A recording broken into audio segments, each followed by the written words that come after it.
Noxian by birth, Kayn was just one of the many children who were inducted into the Noxian army. He never knew what love and affection were. He was just seen as a tool to do the Empire's dirty jobs no matter what the cost could be. After the destructive clash at the Placidium of Navori, the invasion was reorganized into an extended war of attrition. Unlike Noxians, most Ionians were rather merciful and pure-hearted. No doubt that being merciful is a lovely trait to have, but for Noxians, it was just a pathetic weakness to be exploited. The Ionian warriors would hesitate before striking an innocent person, but to save their own lives they would eventually use their swords without any other choice. So everyone expected his first day in the battle to be the last, just like the other child soldiers. Striking against the territory of Baal, Noxian troops landed at the mouth of the Spool River. The vanguard was full of children against the locals who just wanted to protect their home against the ruthless invaders. While his young companions were killed or escaped the battlefield, Kayn was standing there daringly, just like a cold-blooded manslayer. He dropped the big sword and snatched up a sickle dropped by a villager. He, with the sickle he found, faced the Ionians just as the Noxian regulars swept in from the flank. The decimation Noxians made was incredible. Lots of civilians, and even some Rhaastians were killed without mercy. When the army left Kayn to death, he dropped himself on the ground. Unlike what the others thought, it was not the end for him, it was just a beginning. I was born into a nation of despair, and I alone am the remedy. The child is gone. The killer will remain. 2 days later, after the rumor was heard in the southern provinces, Order of Shadow came to the scene. Their leader Zed knew that the area didn't have a tactical significance. The carnage was made just to send a message, which is, Noxus doesn't take pity on anyone. When the master assassin Zed was walking around the field, he saw a child pointing a broken sickle at him. Zed was surprised. Even though he was just a child, his eyes seemed like they bore more pain than most of the adult warriors, and more furious than a dragon. There are things even the most successful masters can't teach: tenacity, and he saw it in this child. This 10-year-old child was a survivor, and he was left behind. Zed held out his hand and welcomed the child into the Order of Shadow. Zed's purpose was to use the child against Noxus, against the people who left him to death.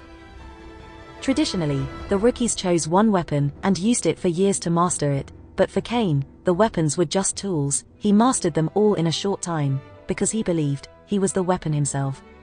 He didn't wear any armor, because he always saw armors as a burden. When he killed his targets, he was always swift, silent, and deadly. As his legend grew, so did his arrogance. He believed one day he would surpass every assassin, even his master. That arrogance made him accept his last challenge. He was chosen to find the darking weapon recently unearthed in Noxus. The reason Zed chose Kayn for that duty: the others would destroy the weapon, but someone, as determined as Kayn, would use it to be more powerful. Kayn went to Noxus, and there were 2 guards holding spears at the entrance. Kayn, through the wall, quickly ended one of the Guardian's life with his bare hands. A Guardian witnessed what just happened, but before he could even react, Kayn became one with Shadow and reformed in front of his second victim. He broke the Guardian's neck and watched him fall on the ground.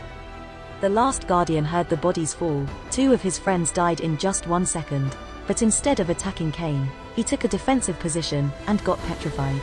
The assassin smiled. He wanted to savor this moment. He asked the Guardian how it felt to be scared that much. Then, without waiting for a response, Kayn rose from the guard's shadow and told him to run, in a pretty much humiliating way. After a while, he found the 2 Noxian soldiers carrying the scythe in a wagon. The soldiers threatened Kayn and told him to go away. Kayn smiled. He never felt happier before. He rushed to the nearest soldier and finished him off with his own sword. Seeing his opponent was a tough one, the other soldier desperately took the scythe and tried to run away. But the scythe didn't let him. The weapon forced the soldier to attack Kayn.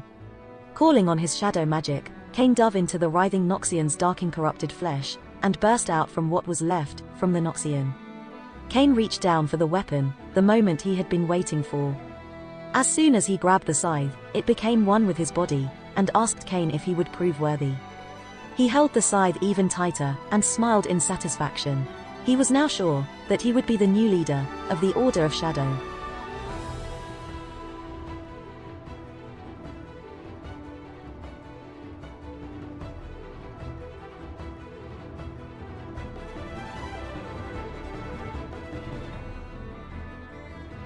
No mercy. Right, Noxian?